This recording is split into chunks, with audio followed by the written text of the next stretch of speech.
vandaag weer een nieuwe vlog. En dit is niet zomaar vlog, want normaal zien jullie natuurlijk een reis en allemaal verschillende dingen doen, zo over mijn leven.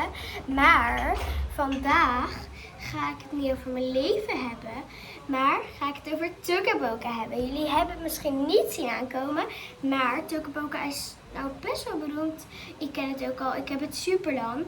Maar ik heb het jullie nog nooit laten zien. Maar ik ken het wel. Dus vandaag ga ik met jullie mijn huis en alle dingen laten zien. Oké, ik ga beginnen.